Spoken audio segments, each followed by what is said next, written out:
Em pleno sertão nordestino, no mês de março de 1924, sob um sol abrasador que fazia o chão rachar e a vegetação se curvar, Virgulino Ferreira da Silva, mais conhecido como Lampião, seguia firme montado em seu cavalo. À sua retaguarda, acompanhavam-no de perto dois fiéis cangaceiros, Moitinho e Juriti, homens de confiança que nunca titubeavam diante do perigo. O trio cruzava a caatinga em silêncio, desviando das estradas principais para evitar emboscadas, pois Lampião precisava buscar uma encomenda trazida por um dos coiteiros, homens que ajudavam o bando fornecendo abrigo, comida e informações em troca de proteção ou dinheiro. Ei, antes da história começar, me conta aí nos comentários. De que cidade ou estado você está assistindo esse vídeo? Já deixa o like, se inscreve no canal e bora para mais uma história inesquecível do sertão. No entanto, a calmaria daquela travessia foi abruptamente rompida quando, numa curva do caminho seco, surgiram repentinamente 4 soldados da Volante, nome dado às forças policiais móveis criadas especialmente para combater o cangaço. Sem tempo para diálogo ou recuo, os dois lados se encararam por um breve segundo, como se o tempo parasse, até que o barulho seco de tiros quebrou o silêncio da caatinga, dando início ao confronto. Os soldados não hesitaram. Tinham ordens claras: eliminar o famigerado cangaceiro de óculos redondos, símbolo incontestável do rei do cangaço. E havia um incentivo a mais, uma generosa recompensa prometida a quem conseguisse abater Lampião, que era, àquela altura, o inimigo número 1 do estado. Um dos disparos atingiu diretamente o cavalo de Lampião na cabeça, derrubando o animal sobre parte do corpo do cangaceiro, o que o impediu de se levantar rapidamente. A chuva de balas continuou. Os soldados atiravam sem cessar, enquanto Moitinho e Juriti reagiam com bravura tentando criar uma distração. O cavalo moribundo, mesmo tombado, serviu como escudo improvisado, protegendo o corpo de Lampião de novos disparos. Ainda assim, uma bala de fuzil perfurou o calcanhar do líder do bando, fazendo jorrar sangue. Ferido e sem mobilidade, Lampião reuniu forças quase sobre-humanas para sair debaixo do cavalo morto. Rastejou com dificuldade até uma moita repleta de espinhos, onde se escondeu, suportando a dor lancinante. Enquanto isso, Moitinho e Juriti intensificaram os disparos, correndo de um lado a outro, gritando, atraindo para si a atenção dos soldados. Era uma tática arriscada, mas necessária para que o chefe pudesse sobreviver. A emboscada, embora violenta, não era vantajosa para a Volante, que logo percebeu que a munição escasseava. Sem poder manter o combate, os soldados recuaram, abandonando a caçada. Por ora, com o perigo afastado, os dois cangaceiros retornaram ao local do tiroteio e, ao encontrarem Lampião ferido, levaram-no com urgência para ser tratado por Cícero Costa, um dos integrantes do bando que possuía experiência no tratamento de ferimentos à bala, adquirida ao longo de anos de vida errante e batalhas no sertão.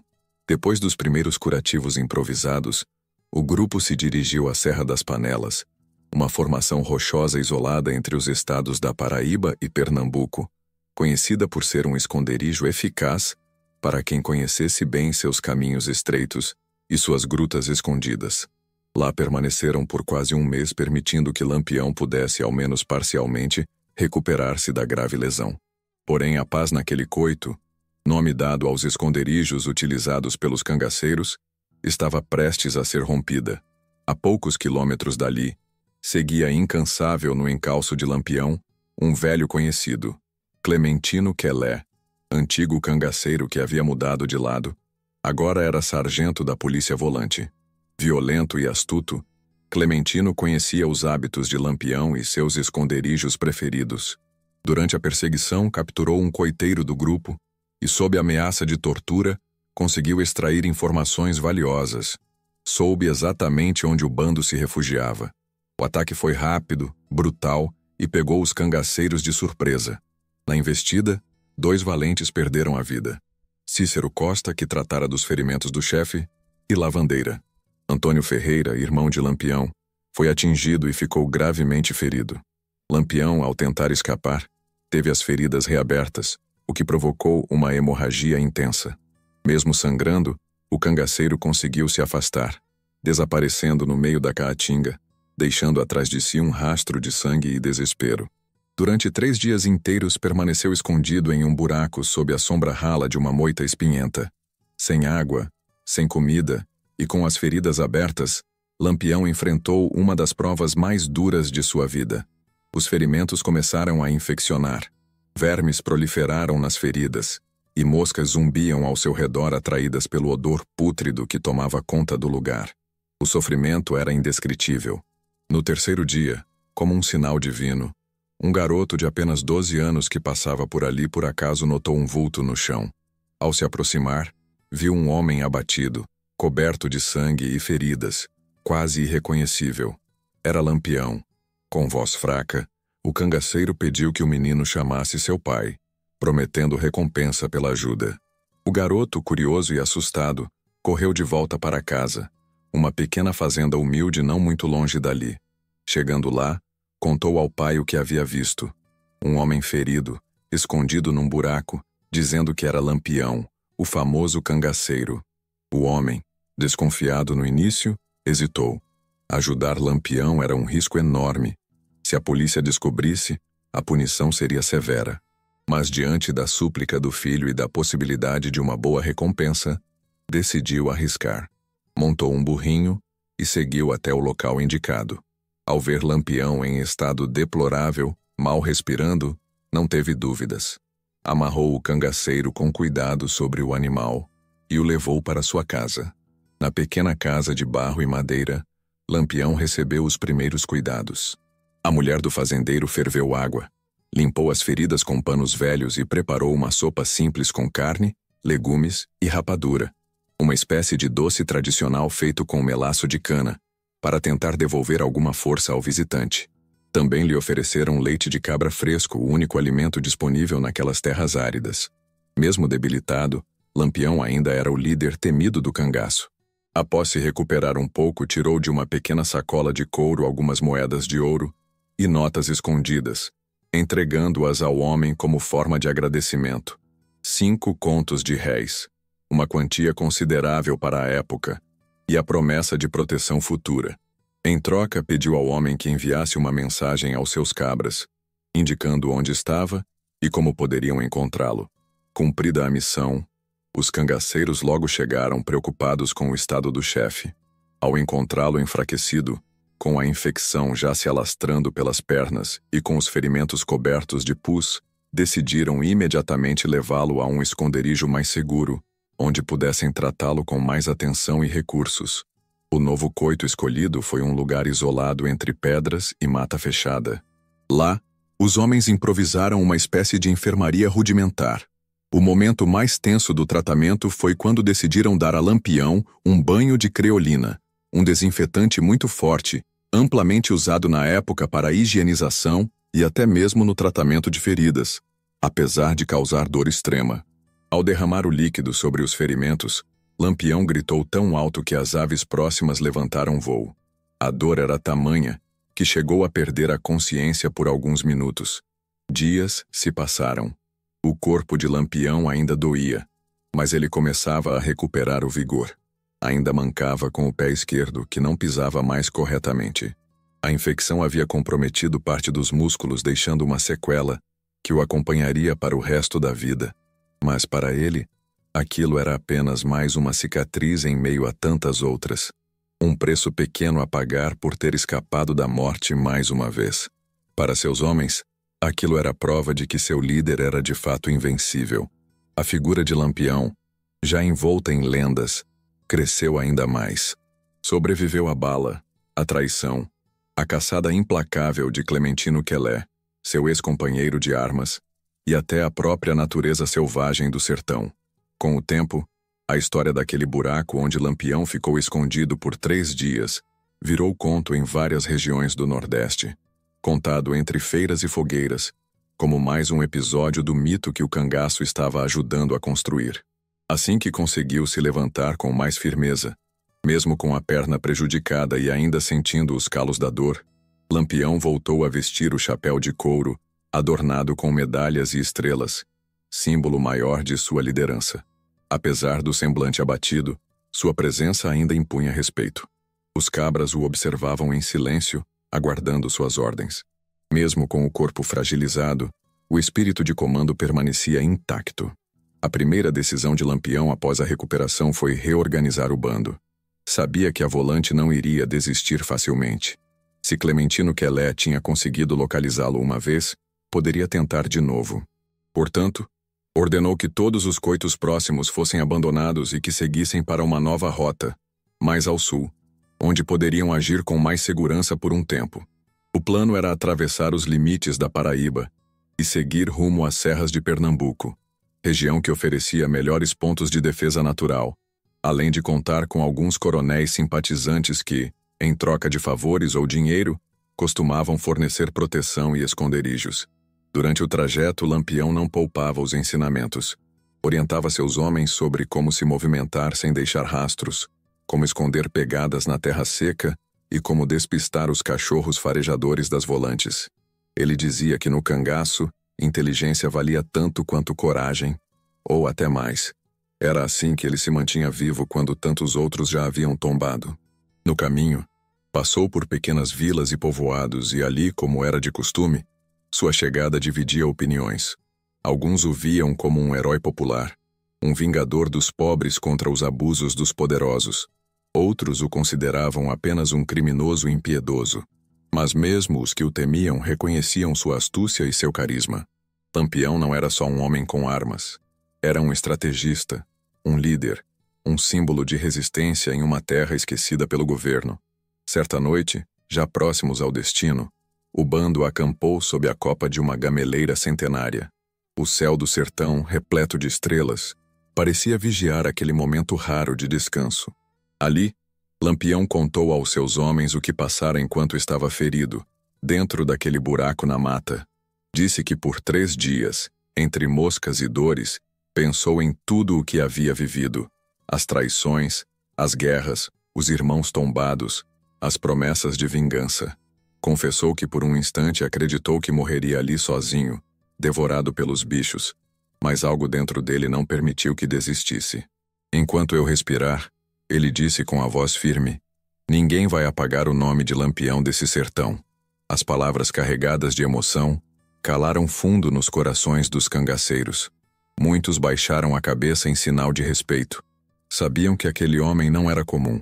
Sobreviver ao que Lampião sobreviveu, nas condições em que estava, era coisa de outro mundo. Ao amanhecer, com a aurora tingindo o céu de tons alaranjados, o grupo retomou a marcha. Agora, mais forte, mais unido, e com uma sede renovada de deixar sua marca em cada canto do Nordeste. Atravessando os vales secos e pedregosos do interior de Pernambuco, Lampião e seus homens avançaram em silêncio.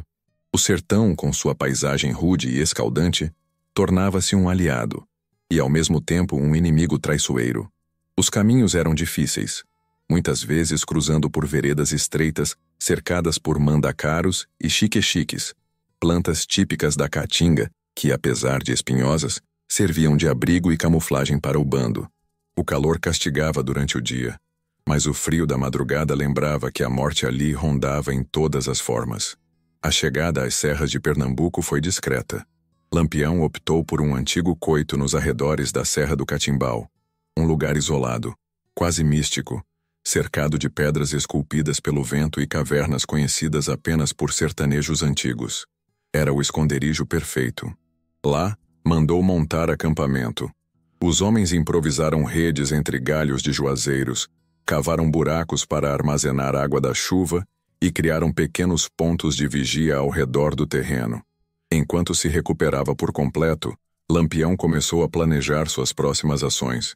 Sabia que, para sobreviver, precisava continuar se movendo, como uma sombra no sertão, mas também entendia que era hora de se vingar da emboscada comandada por Clementino Quelé.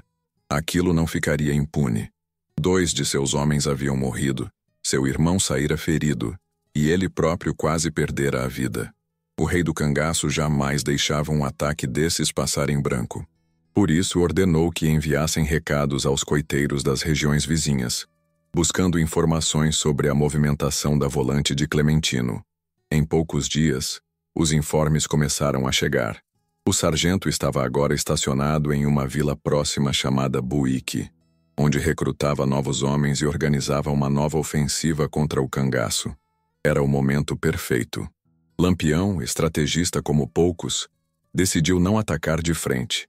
Sabia que um confronto direto em uma vila poderia resultar em baixas de civis, e ele prezava por sua imagem entre o povo. Em vez disso, armou uma cilada.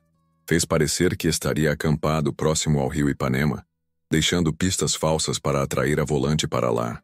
Enquanto isso, ele e um grupo seleto de cabras, incluindo Moitinho, Juriti e Zabelê, se esconderam em um ponto alto da serra com visão ampla da trilha, e a armadilha funcionou. No dia marcado, ao entardecer, Clementino Quelé e seus homens caíram na emboscada. O tiroteio que se seguiu ecoou pelas pedras como trovões secos. Lampião, ainda mancando, atirava com precisão cirúrgica, mirando os soldados com a calma de quem conhecia a arte da guerra como poucos. Clementino, pego de surpresa, tentou resistir, mas perdeu a vantagem do terreno e foi atingido por 2 disparos, um no ombro e outro na perna. Sem alternativa, a volante recuou. O sangue do sargento ficou cravado no chão pedregoso da serra, e Lampião, observando de cima, não comemorou.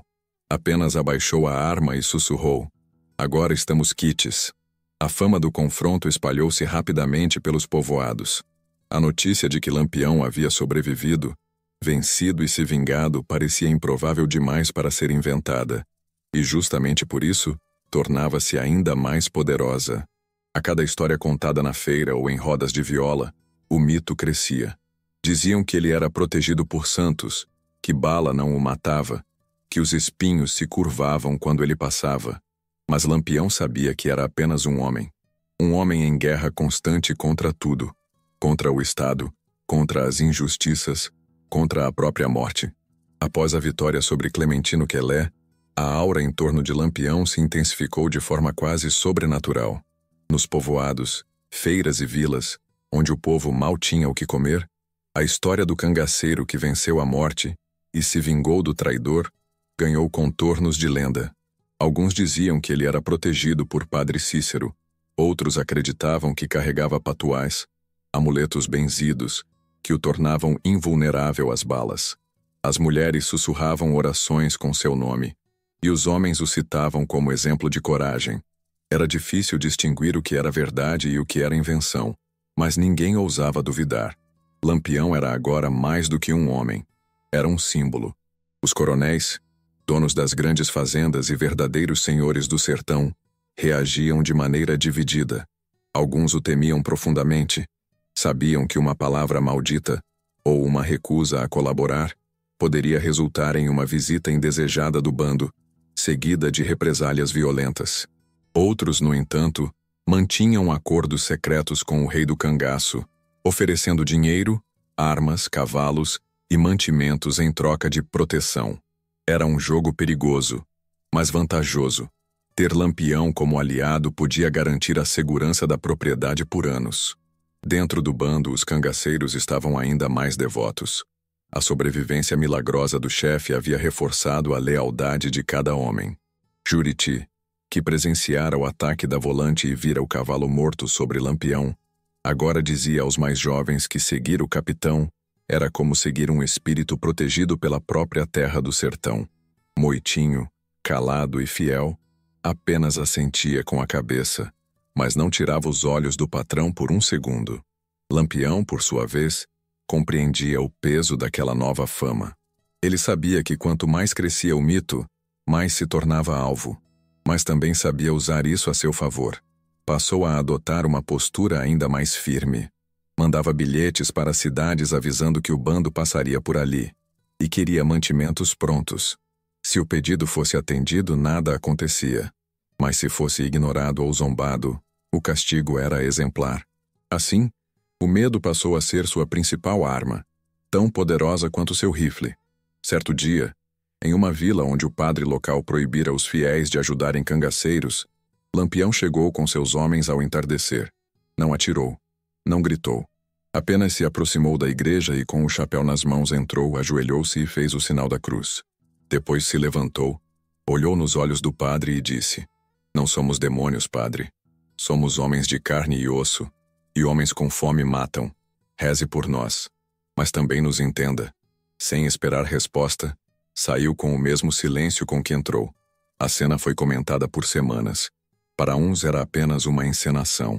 Para outros, a prova de que até Lampião tinha fé e limites. Mas para todos era evidente. Ele controlava não apenas a pólvora, mas também o imaginário popular. Na sequência, Lampião seguiu sua rota pelo agreste pernambucano, contornando vilas e cortando caminhos por dentro de matas fechadas, mantendo sua tática de movimento constante. Sabia que a próxima ofensiva viria, talvez de soldados melhor equipados, talvez com a ajuda de informantes pagos pelo governo. Mas até lá, cada passo dado era mais um capítulo que ele escrevia na história viva do cangaço. Com o passar dos meses, Lampião e seus homens continuaram vagando pelo sertão como sombras velozes, sempre um passo à frente da morte. O líder cangaceiro, ainda mancando da perna esquerda, jamais demonstrava fraqueza. Ao contrário, suas decisões ficaram ainda mais calculadas, sua liderança mais respeitada. A cada nova cidade que passava, deixava marcas, ora de temor, ora de justiça, mas sempre inesquecíveis. A fama crescia como fogo em mato seco. Aos olhos do povo, ele já não era apenas o rei do cangaço. Era a resistência em carne e osso. Um símbolo de um sertão esquecido, onde o governo só se fazia presente na ponta dos fuzis da volante. Era temido pelos ricos, reverenciado pelos pobres, e incompreendido por aqueles que jamais pisaram no chão seco da Caatinga. Mas por mais que lutasse, por mais que vencesse, Lampião sabia, no fundo da alma, que a vida no cangaço era um caminho sem volta. A cada combate vencido, um novo se formava no horizonte.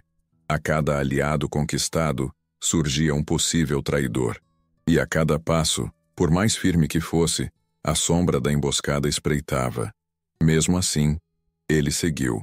Com seus cabras, cortou estradas esquecidas, atravessou rios secos, enfrentou noites geladas e dias abrasadores.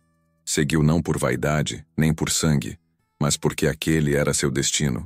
O destino de um homem que a terra abraçou, que o sertão moldou e que a história transformaria em lenda. E assim, enquanto o tempo passava e as pegadas se apagavam nas trilhas empoeiradas, Lampião permanecia, vivo na memória de um povo sofrido, nos cantos dos violeiros, nos olhares desconfiados dos vaqueiros e nas histórias sussurradas por velhos à beira do fogão de lenha, porque mesmo depois de morto, Lampião jamais deixou de cavalgar pelo sertão.